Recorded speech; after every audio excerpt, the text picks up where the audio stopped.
नमस्कार दोस्तों, स्वागत है आपका हमारे चैनल में। Complete modern history of India का अगला सीरीज हम लोग आज देखेंगे। इसके पहले हम लोगों ने सीरीज में देखा था कांग्रेस का उदय और कांग्रेस की स्थापना, और साथ ही कांग्रेस का जो प्रथम चरण का आंदोलन था जिसे हम उदारवादी चरण कहते हैं। आज हम लोग कांग्रेस आंदोलन का द्वितीय चरण देखेंगे। तो प्रथम चरण दोस्तों क्या था? एक उदारवादी चरण था। इसमें जो उदारवादी नेता थे जैसे कि आपके दादा भाई नौरोजी हो गए, अशोक मेहता हो गए, आर.सी. दत्त हो गए, तो इन सारे लोगों ने जो है वो प्रारंभिक चरण का आंदोलन किया। प्रारंभिक चरण के आंदोलन की जो खास बातें थीं वो ये थीं कि ये लोग अनुनय और विनय के माध्यम से एक संवैधानिक तरीके से, एक लोकतांत्रिक तरीके से लोग स्वराज की प्राप्ति करना चाहते थे। खैर काफ़ी हद तक ये लोग कुछ चीज़ों में सफल रहे, लेकिन बहुत ज़्यादा सफलता नहीं मिली। तो वही जो है उदारवादी चरण देख करके जो गर्मपंथी थे वो जो है उनकी उदारवादी नीतियों की आलोचना करने लगे कि अनुनय विनय के माध्यम से हम लोग स्वराज नहीं प्राप्त कर सकते। अगर हमें स्वराज प्राप्त करना है तो हमें कुछ क्रांतिकारी कदम उठाने होंगे। तो दोस्तों उसी से जो है शुरू होता है आपका कांग्रेस आंदोलन का द्वितीय चरण, जिसे कि हम क्रांतिकारी चरण कहते हैं। उग्रवादी या गर्मपंथी चरण 1905 से 1919 तक। जो आरंभिक चरण होता है दोस्तों उदारवादी, वो जानते हैं आप लोग 1885 से 1905 ईस्वी तक होता है। और ये जो दूसरा चरण है ये 1905 से 1919 तक का माना जाता है।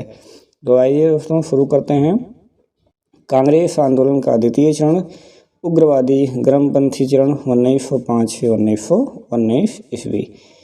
19वीं सदी के अंत में उदारवादी राजनीति की आलोचना होने लगी।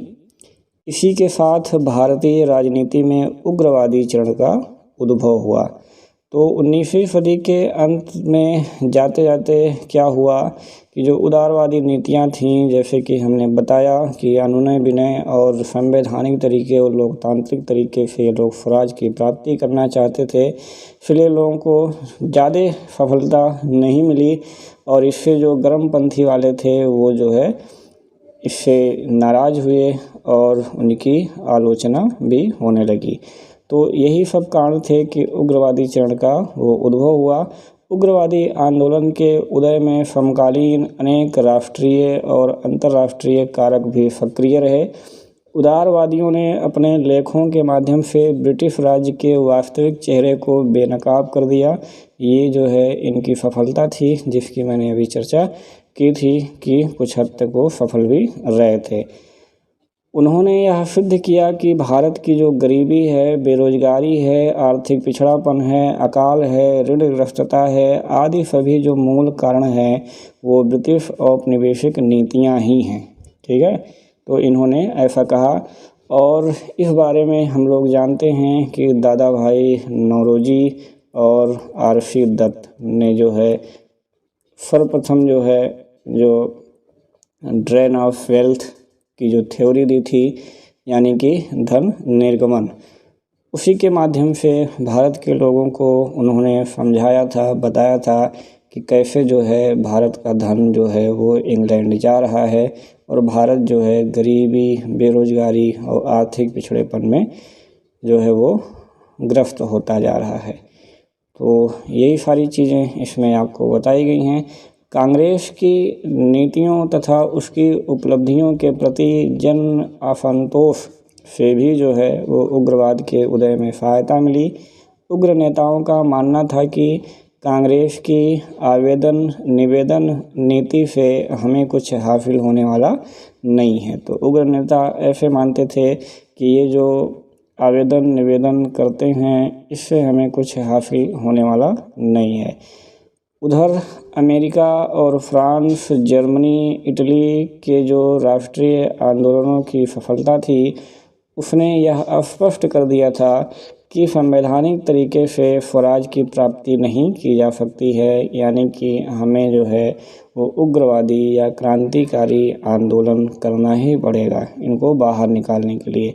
इथियोपिया द्वारा 1896 में इटली की पराजय 1904-5 में जापान द्वारा रूस की पराजय ने यूरोपीय अजेयता के सिद्धांत को ध्वस्त कर दिया था। तो 1896 में इथियोपिया ने इटली को पराजित कर दिया और 1904-5 में जापान ने रूस को पराजित कर दिया। इससे ये सिद्ध हो गया कि यूरोपीय जो है वो अजेय नहीं हैं, यानी कि भारत में भी उनको पराजित किया जा सकता है। तो इन घटनाओं से इन लोगों को प्रेरणा मिली जिससे वो आगे बढ़े। इन घटनाओं ने राष्ट्रवादियों में आत्मविश्वास जगा दिया तथा औपनिवेशिक सरकार से संघर्ष को प्रेरित किया। ठीक है, ये सारी जो घटनाएं थीं ये आपको बहुत ध्यान से देखना है। महात्मा गांधी ने हिंद स्वराज नामक अपनी पुस्तक में लिखा कि बंगाल विभाजन के बाद ही भारतीयों में वास्तविक जागृति आई, यानी कि बंगभंग जो आंदोलन हुआ या बंगाल विभाजन हुआ उसके बाद ही भारतीयों में जागृति आई। ठीक है, जागृति आई मतलब अपने राष्ट्र के प्रति एक राष्ट्रीय भावना थोड़ा बहुत जगा और जो है इन लोगों की नीतियों के प्रति भी जो है लोग जागरूक हुए।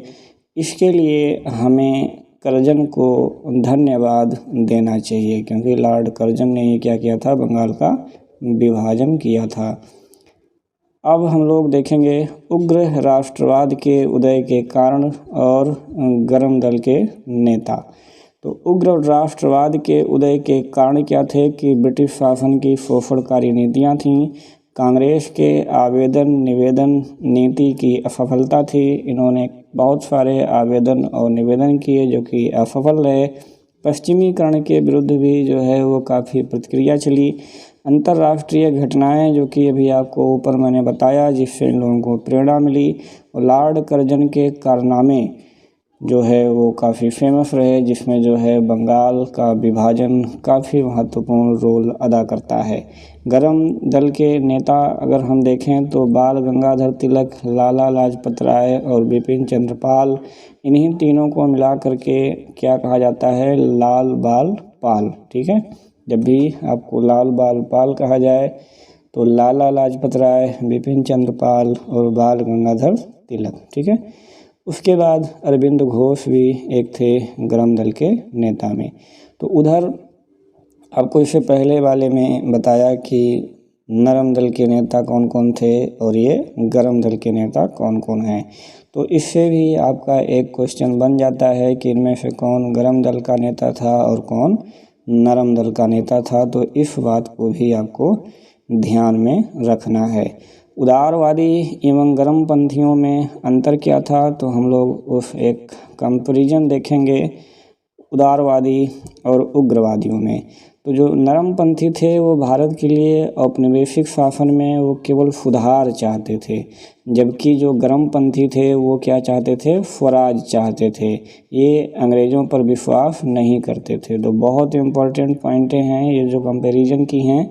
नरमपंथी संवैधानिक तरीके जैसे कि प्रार्थना, आवेदन, अपील के द्वारा ब्रिटिश सरकार से रियायत प्राप्त करना चाहते थे, जबकि जो उग्रवादी थे वो जन आंदोलन, बहिष्कार, स्वदेशी व राष्ट्रीय शिक्षा के द्वारा स्वराज प्राप्त करना चाहते थे।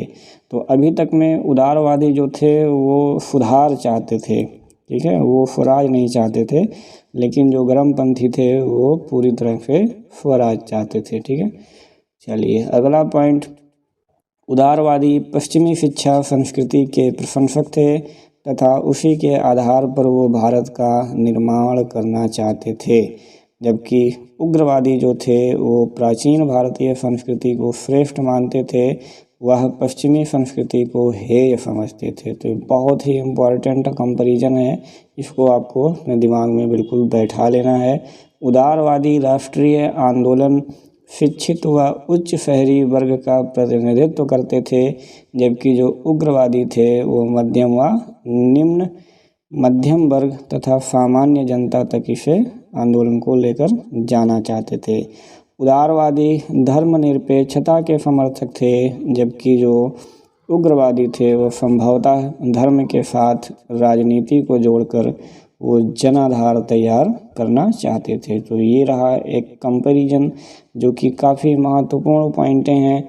अब आपके एग्ज़ाम में यहाँ से क्वेश्चन बना करके दोस्तों दिया जा सकता है कि उग्रवादी क्या सोचते थे या उनका अपना विचार मोटो क्या था और उदारवादियों का मोटो क्या था। तो इस टाइप से आप कंपैरिजन को बहुत अच्छे ढंग से आप लोग याद रखिए।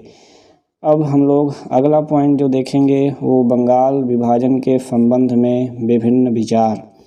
तो ब्रिटिश समाचार पत्र स्टैंडर्ड ने बंग भंग को प्रतिवाद का ठोस मामला कहा। जिसका प्रतिवाद का ठोस मामला कहा। मैनचेस्टर गार्जियन ने लिखा कि बंगाल के टुकड़े टुकड़े करने की योजना के लिए उनके समर्थन का औचित्य स्पष्ट करना कठिन है और इसके लिए उन्हें क्षमा करना तो और भी मुश्किल है। ठीक, चलिए अगला हितवादी ने लिखा, कर्जन ने भारतीयों को अग्नि परीक्षा में डालकर उनमें नया जीवन फूंका है। और अमृत बाजार पत्रिका ने लिखा कि बंग भंग द्वारा हजारों या लाखों ही नहीं करोड़ों लोगों की राष्ट्रीय भावना को मनमाने ढंग से जैसे ठेस पहुंचाई गई उसकी और कोई मिसाल आपको नहीं मिलेगी। तो ये सारे विचार हैं। अब खैर इसमें से कोई ख़ास नहीं दिख रहा है, जैसे ही कोई ख़ास आएगा जो एग्ज़ाम में पूछे गए हैं वो मैं आपको बता दूंगा। सोनार बांग्ला ने लिखा, बंगाल के लोग एक होकर उड़ जाएं और फिरंगी बुलबुल का घोंसला नोचकर उसे गंगा में प्रवाहित कर दें। सुरेंद्र नाथ बनर्जी ने कहा कि यह घोंसला हमारे ऊपर बम के गोले की भांति गिरी है। तो ये रहा दोस्तों बंगाल विभाजन के बारे में लोगों के और पत्रिकाओं के अपने अपने विचार। अब हम लोग फाइनली जो है बंगाल विभाजन देखते हैं। तो उस समय जो बंगाल की आबादी थी वो पूरी 7,85,00,000 थी, जो गुलाम भारत की आबादी का पूरा 1/4 था।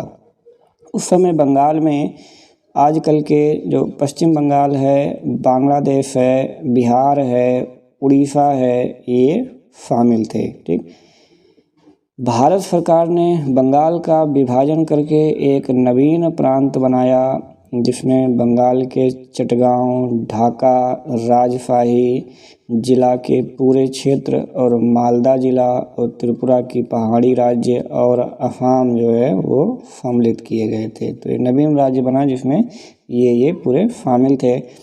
इस प्रांत को पूर्वी बंगाल और असम नाम से पुकारा गया। ठीक है, पूर्वी बंगाल और असम के नाम से पुकारा गया। तो ये जो है आपका इम्पोर्टेंट है।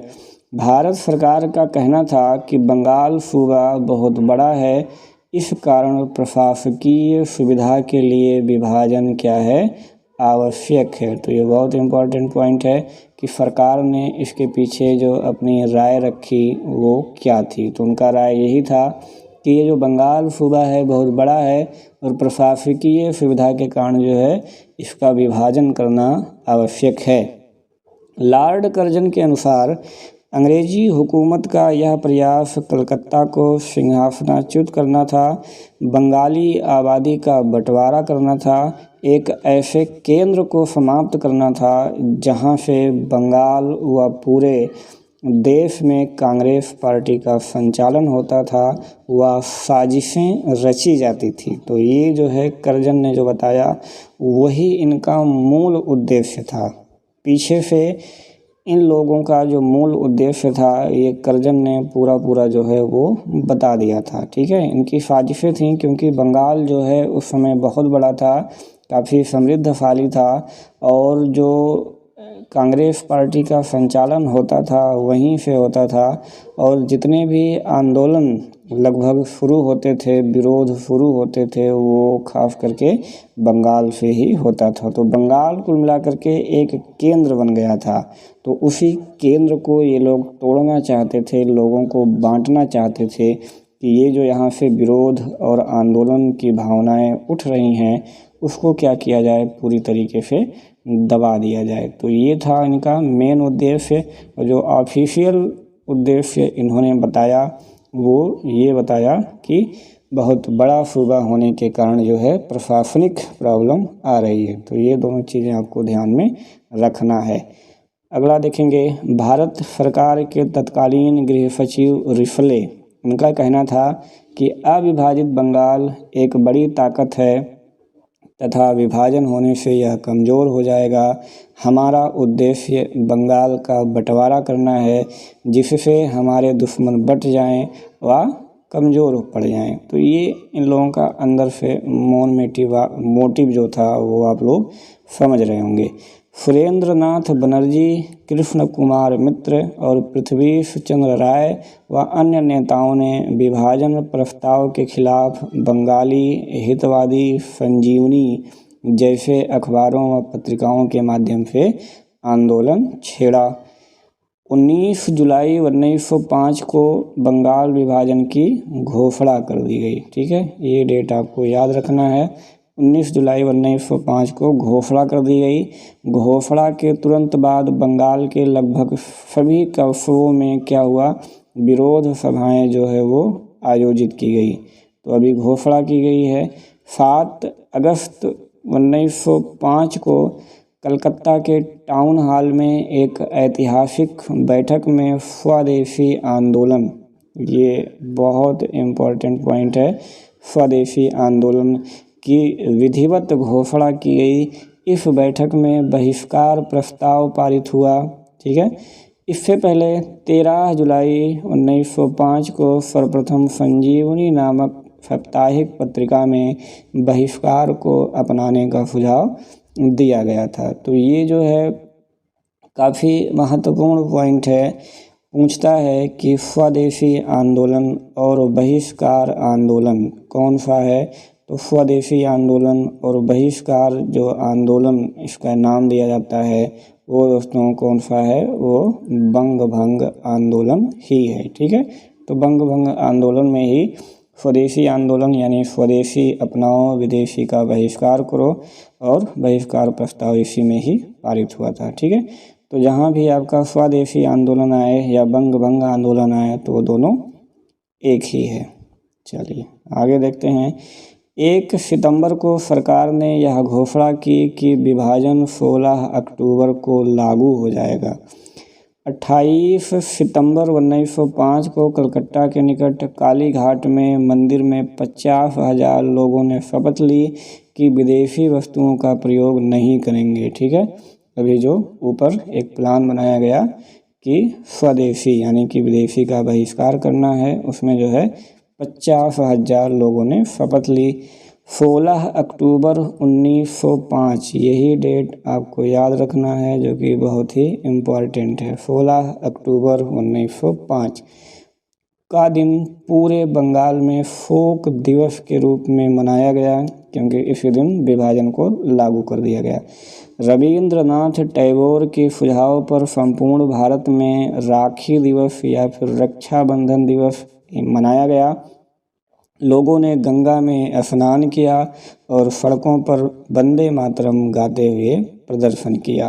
तो ये 2 पॉइंट जो इसमें मिल रहे हैं कि 16 अक्टूबर 1905 को जब ये विभाजन लागू हो गया तो उस दिन शोक दिवस मनाया गया और रक्षाबंधन दिवस यानी कि राखी दिवस लोगों ने जो है राखी बंधवाई जो है महिलाओं से। तो ये 2 पॉइंट आपको याद रखना है कि शोक दिवस और राखी दिवस किस में मनाया गया, तो वो बंग भंग आंदोलन में। ये आपके एग्जाम में पूछा गया है। चलिए आगे देखते हैं। महाराष्ट्र में तिलक व उनकी पुत्री केतकर ने इस आंदोलन में महत्वपूर्ण योगदान दिया। इस आंदोलन की एक विशेषता यह भी थी कि महिलाओं ने इसमें सक्रिय रूप से भाग लिया था। तो ये सारे पॉइंट ही आपके जो है एग्ज़ाम में पूछे जाते हैं।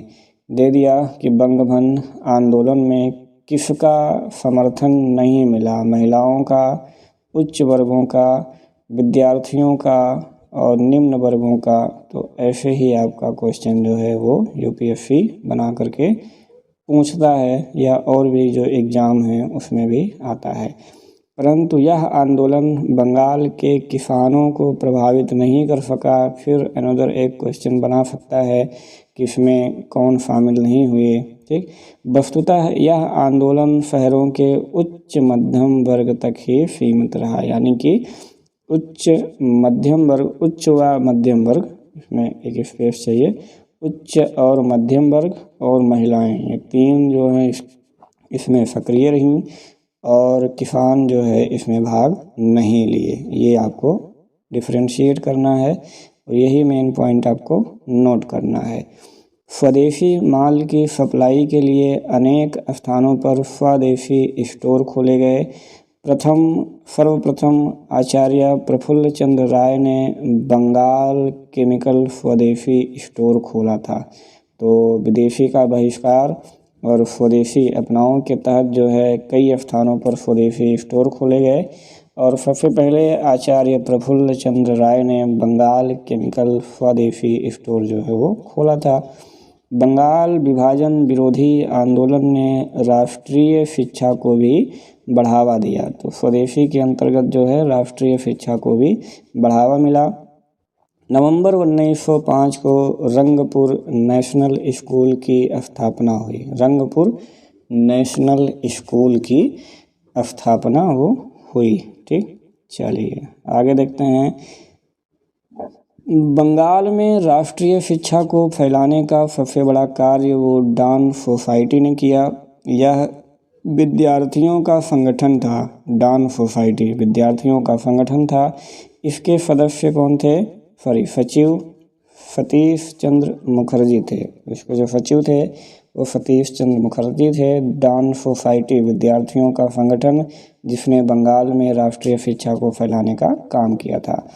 रविंद्रनाथ टैगोर, द्विजेंद्र लाल राय, मुकुंद दास के लिखे गए गीत आंदोलनकारियों के लिए प्रेरणा स्रोत बने।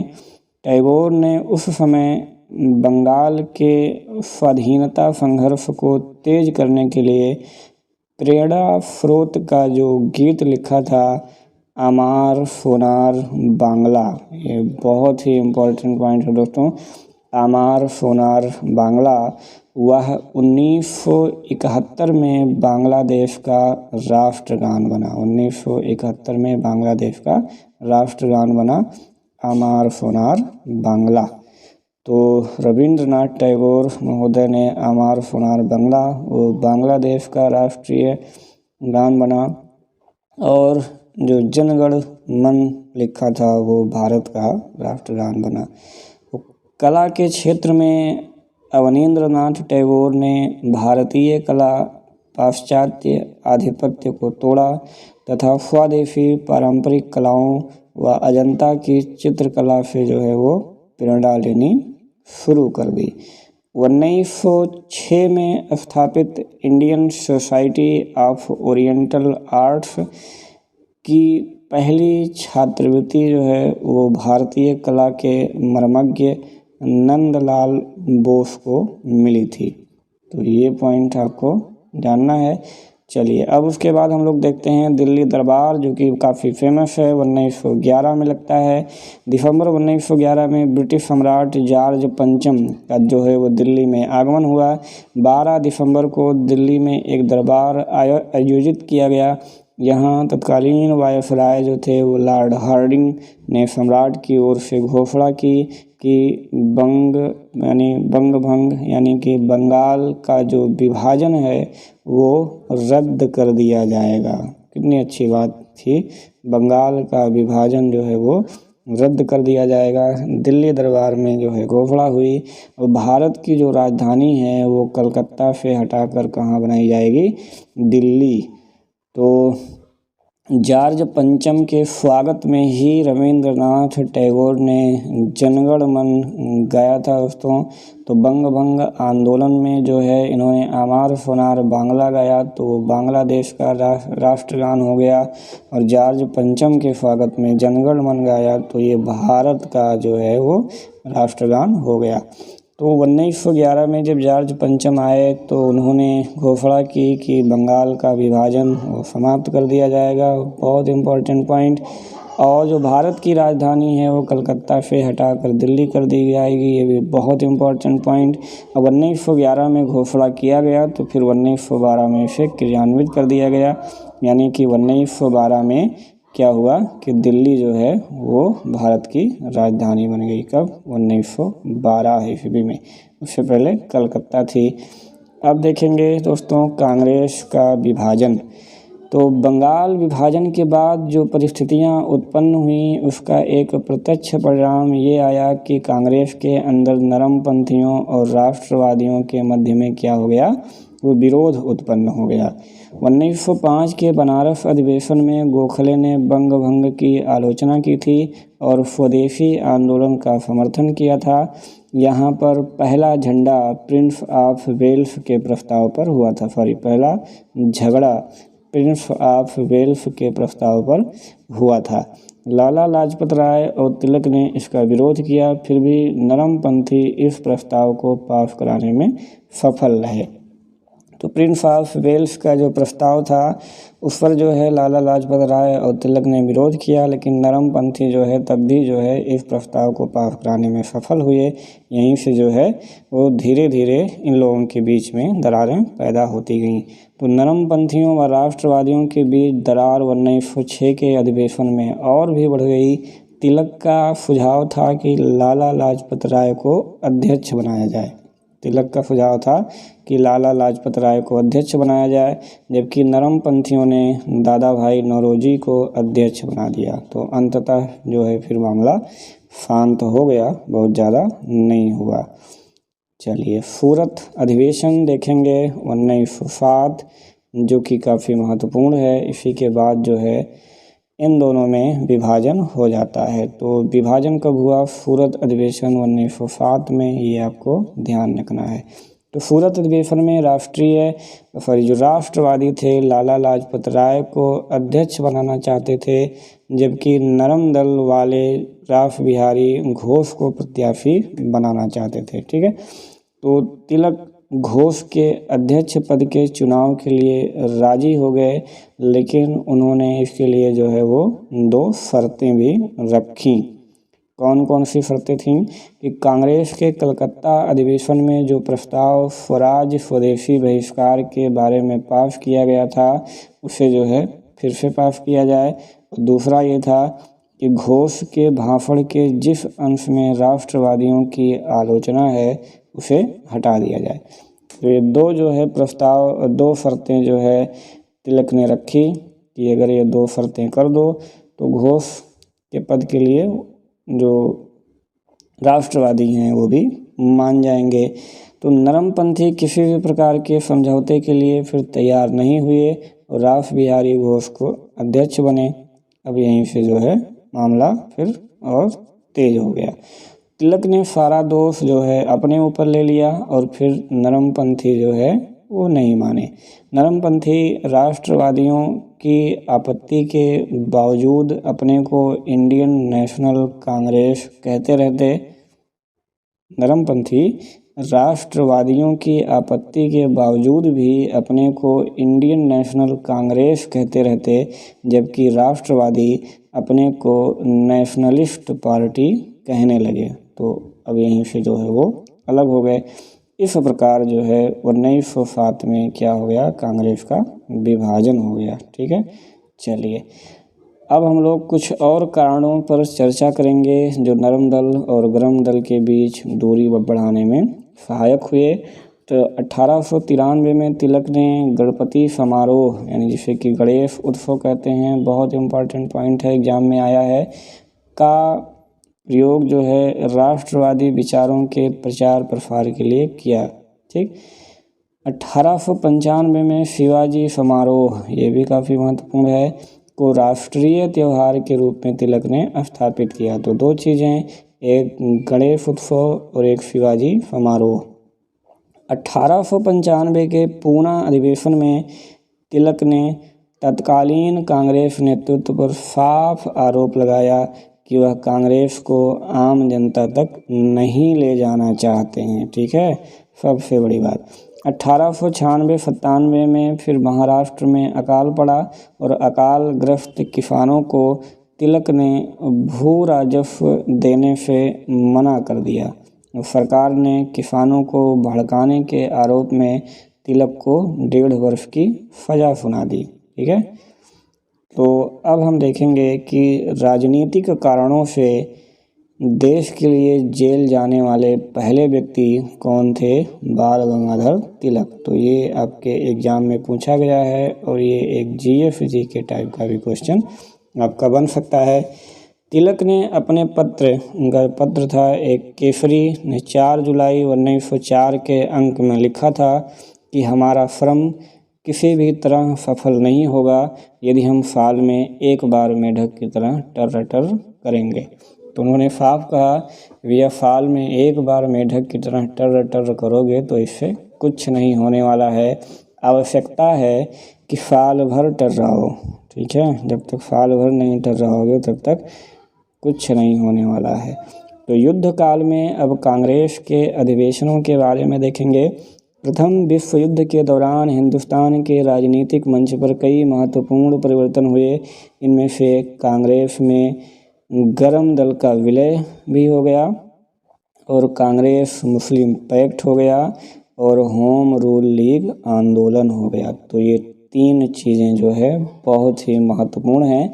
1907 में जो विभाजन हुआ था अभी हम लोग आगे देखेंगे कि वो जो है उनका विलय हो जाएगा और कांग्रेस मुस्लिम लीग पैक्ट और होम रूल लीग आंदोलन जो स्टार्ट होते हैं ये काफ़ी महत्वपूर्ण रहे प्रथम विश्व युद्ध के दौरान। तो अब प्रथम विश्व युद्ध के दौरान जो अधिवेशन हुए 1914 मद्रास अध्यक्ष भूपेंद्र बसु, 15 बम्बई एसपी सिन्हा, 16 लखनऊ अंबिका चरण मजूमदार। इसी में जो है फिर दोनों लोग धर्मदल और गरमदल मिल जाते हैं। 17 में कलकत्ता में होता है एनी बेसेंट जो कि प्रथम जो है महिला बनती हैं कांग्रेस की अध्यक्षता करने वाली। तो आइए अब आगे देखते हैं कांग्रेस के गरम दल का विलय। कांग्रेस में गरम दल का विलय 1908 से 1915 तक कांग्रेस नरम दल की पार्टी बनी रही। इस बीच में कांग्रेस की लोकप्रियता में भारी कमी आई। ठीक है, 1914 में तिलक मांडले जेल से रिहा होकर के पूना आ गए। गोखले गरम दल वालों को कांग्रेस में शामिल होने के उद्देश्य से तिलक से मिले। गोपाल कृष्ण गोखले गरम दल वालों को कांग्रेस में शामिल करने के उद्देश्य से तिलक से मिले। तिलक ने गोखले से कहा, क्या कहा वो आप लोग देखिए, कांग्रेस सबकी है, वह किसी पार्टी को दिया गया उपहार नहीं है। मैं पहले देश को तैयार करूंगा, फिर कांग्रेस में प्रवेश करूंगा और उस पर कब्जा कर लूँगा। अब ये उत्तर सुन करके तो गोखले संशय में पड़ गए। फिर 1915 में गोखले व मेहता की मृत्यु हो गई, जिससे कांग्रेस में गरम दल का जो विरोध था वो ठंडा पड़ गया। 27-30 दिसंबर 1915 में कांग्रेस अधिवेशन बम्बई में कांग्रेस संविधान में ऐसा परिवर्तन किया गया कि जिससे जो है वो गरम दल वालों को शामिल किया जा सके। इसमें महत्वपूर्ण योगदान एनी बेसेंट का था। ठीक है, महत्वपूर्ण योगदान एनी बेसेंट का था। गरम दल वाले 1907 के बाद जो है वो पहली बार कांग्रेस में शामिल हुए, जिसमें तिलक को पूना सार्वजनिक सभा ने अपना प्रतिनिधि बना करके भेजा था। अब उसके बाद हम लोग देखेंगे दोस्तों कांग्रेस मुस्लिम लीग पैक्ट। ठीक है, तो पैक्ट मतलब समझौता होता है। तो युद्ध के समय की सबसे महत्वपूर्ण जो घटना थी वो कांग्रेस मुस्लिम लीग पैक्ट थी, जिसमें जिन्ना व तिलक का सबसे महत्वपूर्ण योगदान था। जिसका जिन्ना व तिलक का। इस पैक्ट के निम्न कारण थे। ब्रिटेन द्वारा तुर्की से युद्ध किए जाने के कारण भारतीय मुसलमान वो असंतुष्ट थे। मुस्लिम लीग का पुराना जो नेतृत्व था वो समाप्त हो गया। अब नेतृत्व जो है वो मुसलमानों के अंग्रेजी शिक्षित मध्यम वर्ग के हाथ में था। मुस्लिम लीग तथा कांग्रेस का साथ साथ कार्य करने तथा स्वराज लाने का विचारधारा 1914 से आरंभ हो गई तथा इसी के परिणाम स्वरूप दिसंबर 1915 में कांग्रेस व मुस्लिम लीग का अधिवेशन एक साथ कहाँ हुआ, मुंबई में हुआ। 1915 में एक साथ जो है मुंबई में हुआ था कांग्रेस और मुस्लिम लीग का अधिवेशन। यहाँ मुस्लिम लीग के अध्यक्ष जो थे वो मजहरुल हक थे तथा कांग्रेस के जो अध्यक्ष थे वो SP सिन्हा थे। 1916 में कांग्रेस व लीग का अधिवेशन लखनऊ में साथ साथ हुआ था। ये बहुत इम्पोर्टेंट पॉइंट है। 16 में कांग्रेस और लीग का अधिवेशन लखनऊ में साथ साथ हुआ था। इस लीग के अध्यक्ष जो है मोहम्मद अली जिन्ना व कांग्रेस के AP मजूमदार थे। ठीक है, तो दोनों ने मिलकर एक योजना बनाई जिसे कि लखनऊ समझौता या लखनऊ कांग्रेस लीग पैक्ट कहते हैं। इसमें क्या हुआ कि 19 सूत्रीय ज्ञापन तैयार किया गया और ब्रिटिश सरकार से स्वराज की मांग की गई। 19 सूत्रीय ज्ञापन तैयार किया गया और ब्रिटिश सरकार से स्वराज की मांग की गई। कांग्रेस ने मुस्लिम लीग की शर्तों को स्वीकार किया। अल्पसंख्यकों को उनकी जनसंख्या से अधिक अनुपात में विधान परिषद में स्थान देने और सांप्रदायिक प्रतिनिधित्व प्रणाली को अपनाने और यदि कोई प्रस्ताव किसी संप्रदाय विशेष पर प्रभाव डालता है तो उसका विरोध उस संप्रदाय के 3/4 सदस्य करेंगे तो इस प्रस्ताव पर जो है वो विचार नहीं किया जाएगा। ये 3/4 सदस्य करेंगे तो इस प्रस्ताव पर विचार नहीं होगा। समझौते में यह भी निश्चित किया गया था कि भारत जो है वो विभिन्न समुदायों का देश है और उनके हित जो हैं वो अलग अलग हैं। तो ये सारी चीज़ों पर चर्चा हुई। RC मजूमदार के अनुसार 1916 में कांग्रेस ने सचमुच जो है 30 वर्ष के बाद पाकिस्तान की नींव डाली। 30 वर्ष बाद जो है पाकिस्तान की नींव डाली। ये RC मजूमदार की अपने विचार हैं। उसके बाद हम लोग होम रूल लीग देखेंगे। तो होम रूल लीग में 2 थे, एक तिलक का होम रूल लीग और एक एनी बेसेंट का होम रूल लीग। तो ये दोनों आपको याद रखना है। थोड़ा सा अंतर है 2-4 महीने का, तो कौन पहले आया कौन बाद में आया ये भी आपको ध्यान रखना है। तो तिलक का होम रूल लीग देखते हैं। तिलक ने होम रूल लीग की स्थापना कब की थी? 28 अप्रैल 1916 को बेलगांव में की थी। इसके अध्यक्ष कौन थे? Joseph Baptista. और सचिव कौन थे? NC केलकर। इस कमेटी के सदस्य में GF खापर्डे और BF मुंजे और RP कारंडीकर थे। तिलक की होम रूल लीग का जो क्षेत्र था वो बम्बई को छोड़ करके महाराष्ट्र, कर्नाटक, बंगाल और मध्य प्रांत था। ठीक है, तो ये इनका क्षेत्र था, बम्बई को छोड़ करके बाकी ये पूरे इसके क्षेत्र थे। इनका नारा था कि स्वराज हमारा जन्मसिद्ध अधिकार है। तो ये नारा इन्होंने कहाँ दिया था? तो इसी में दिया था। ठीक है, होम रूल लीग आंदोलन में। ठीक, हम इसे लेकर रहेंगे। स्वराज हमारा जन्मसिद्ध अधिकार है, हम इसे लेकर रहेंगे, ये इनका नारा था। लोगों के बीच जो है यह नारा काफ़ी प्रसिद्ध भी हुआ था। एनी बेसेंट की होम रूल लीग सितंबर 1916 में हुई। तो यानी कि तिलक का जो होम रूल लीग है वो पहले आया, फिर उसके बाद जो है एनी बेसेंट का होम रूल लीग आया। ठीक है, तो ये आपको ध्यान रखना है। एनी बेसेंट ने एक होम रूल लीग बनाई। मोतीलाल नेहरू, तेज बहादुर सप्रू जैसे जो बड़े बड़े नेता थे, आप कह सकते हैं कि वो एनी बेसेंट वाले होम रूल लीग में थे। चलिए अब हम लोग थोड़ा सा बाल गंगाधर तिलक के बारे में देखेंगे। तो 1897 ईस्वी में अपने समाचार पत्र केसरी में प्लेग कमिश्नर की हत्या को उचित ठहराने के कारण उन पर जो है राजनीतिक कारणों से 18 माह की जो है वो सज़ा दे दी गई। उन्हें 18 माह की सज़ा दे दी गई। 1909 में पुनः 6 वर्ष के लिए वो मांडले जेल बर्मा भेज दिए गए। जेल में ही रह करके उन्होंने गीता रहस्य, जिसका दूसरा नाम क्या है? कर्मठ, तो ये आपको याद रखना है कि रचना की।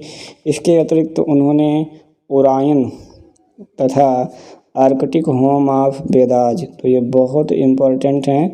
गीता रहस्य मांडल्य जेल में की थी, जिसका दूसरा नाम कर्मठ है, और ओरायन और आर्कटिक होम ऑफ वेदाज, ये सारे क्वेश्चन जो है एग्जाम में आपके पूछे गए हैं। तिलक ने कलकत्ता अधिवेशन 1906 में कहा था कि हम हथियार नहीं बल्कि बहिष्कार द्वारा अपना लक्ष्य प्राप्त करेंगे। उन्होंने टैक्स यानी कर ना देने की बात कही थी। तो हथियार नहीं, बहिष्कार द्वारा हम लोग जो है वो अपना लक्ष्य प्राप्त करेंगे। 31 जुलाई से 1 अगस्त 1920 को तिलक की जो है वो मृत्यु हो गई। ठीक है। एनी बेसेंट ने अपने होम रूल का प्रचार अपने दैनिक पेपर न्यू इंडिया और कॉमनवेल्थ के माध्यम से किया था, जिसमें न्यू इंडिया का काफ़ी महत्वपूर्ण योगदान था। तो एनी बेसेंट ने अपना प्रचार किससे किया था? दैनिक paper new India. Annie Besant भी भारत की पूर्ण स्वतंत्रता नहीं चाहती थी, स्वराज यानी कि उनके अंडर में रह करके डोमिनियन स्टेट। इसकी होम रूल लीग जो है वो अखिल भारतीय थी, यानी पूरे भारत में जो है वो फैली हुई थी। एनी बेसेंट स्वयं इसकी अध्यक्षा थी तथा रामास्वामी अय्यर इसके क्या थे? सचिव थे। अब इसी में एक मॉन्टेग्यू घोंसड़ा आता है। तिलक के भीषण आंदोलन से जनता जो है पूरे जोश से भरी थी तथा 20 अगस्त 1917 को भारत सचिव मॉन्टेग्यू के प्रस्ताव की घोषणा की गई, जिसमें ब्रिटिश शासन का लक्ष्य जो है वो स्वशासित संस्थाओं का क्रमिक विकास था। ठीक है, स्वशासित संस्थाओं का क्रमिक विकास था। तो ऐसा जो है मॉन्टेग्यू घोषणा पत्र में बताया गया। जुलाई 1918 में मॉन्टेग्यू चेम्सफोर्ड रिपोर्ट प्रकाशित हुई। मॉन्टेग्यू घोषणा को कांग्रेस ने असंतोषजनक, निराशाजनक माना, परंतु नरमवादी नेताओं ने जैसे कि सुरेंद्र नाथ बनर्जी के नेतृत्व में 17 अगस्त 1918 को एक सभा करके इस रिपोर्ट का स्वागत किया। ठीक है, तो इतनी सारी पॉइंट्स आपको याद रखनी है। नरमवादी नेताओं के कांग्रेस से अलग होकर फिर अखिल भारतीय उदारवादी संघ बनाए। मॉन्टेग्यू ने इसकी स्थापना के लिए खुद ही जो है इनको प्रोत्साहित किया था कि इसमें जो है विखंडन हो जाए ताकि ये बट जाए। इस प्रकार कांग्रेस का फिर दूसरा विभाजन कब हो गया? 1918 में हो गया। ठीक है, अखिल भारतीय उदारवादी संघ, नरमवादी मतलब जो नरमवादी नेता थे वो अलग हो गए उसमें से। ठीक, अब हम लोग कांग्रेस के द्वितीय चरण से संबंधित महत्वपूर्ण तथ्य थोड़ा सा देखेंगे। बंगाल विभाजन जो है कर बनाए गए जो नए प्रांत पूर्वी बंगाल और असम का लेफ्टिनेंट गवर्नर बैमफील्ड फुलर को बनाया गया। बंगाल विभाजन के समय जो सर्वाधिक अस्पष्ट वक्ता पत्र था वो संध्या था। 1904 में विश्वविद्यालय अधिनियम के विरोध में डॉन सोसाइटी की स्थापना हुई। अभी पीछे डॉन सोसाइटी के बारे में मैंने बताया। 1906 का कांग्रेस अधिवेशन कलकत्ता में दादा भाई नौरोजी की अध्यक्षता में हुई और यहीं पर पहली बार जो है वो कांग्रेस ने स्वराज की मांग की थी। तो ये काफ़ी इम्पोर्टेंट पॉइंट है। कलकत्ता अधिवेशन में दादा भाई नौरोजी के सचिव जो थे मोहम्मद अली जिन्ना ने वो अध्यक्षीय भाषण पढ़ा था। 1908 में तिलक ने रिम्स हार्डिंग नामक जहाज़ से जो है उनको मांडले भेजा गया था। तो जहाज़ भी यहाँ पर दिया गया है, आप लोग याद रख सकते हैं, रिम्स हार्डिंग। 1906 में जो अनुंडेल कमेटी का गठन किया गया था उसकी सिफारिश पर ही क्या कर दिया गया? बंगाल विभाजन को वो रद्द कर दिया गया। 1907 का सूरत अधिवेशन कांग्रेस का 23वां अधिवेशन था जिसे रद्द कर दिया गया था। प्रथम विश्व युद्ध के दौरान जिन्ना के पत्र कामरेड को बंद कर उन्हें छिंदवाड़ा जेल में भेज दिया गया था।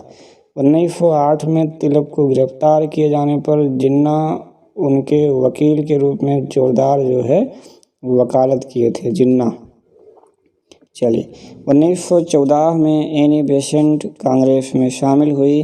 सर सुब्रमण्यम अय्यर ने एनी बेसेंट की गिरफ्तारी के विरोध में सर की उपाधि वो जो है त्याग दी थी, और ऐसा करने वाले वो भारत के प्रथम व्यक्ति थे। ठीक है, सर की उपाधि त्याग करने वाले सर सुब्रमण्यम अय्यर ने एनी बेसेंट के गिरफ्तारी पर त्याग दी थी। लाला लाजपत राय ने अमेरिका में होम रूल लीग की स्थापना की और यहाँ से क्या निकाला, यंग इंडिया नामक एक पत्र निकाला, और उदारवादियों ने मॉन्टेग्यू घोषणा को भारत का मैग्ना कार्टा कहा, जबकि राष्ट्रवादियों ने जो है इसका विरोध किया। तो ये भी काफ़ी महत्वपूर्ण क्वेश्चन है दोस्तों। अब आज का सेशन दोस्तों हम लोग यहीं पर एंड करते हैं, और अगले वाले सीरीज में हम लोग क्रांतिकारी आंदोलन वो जो है उस पर पूरी विस्तृत चर्चा करेंगे। तब तक के लिए बने रहिए हमारे साथ। वीडियो देखने के लिए बहुत बहुत धन्यवाद।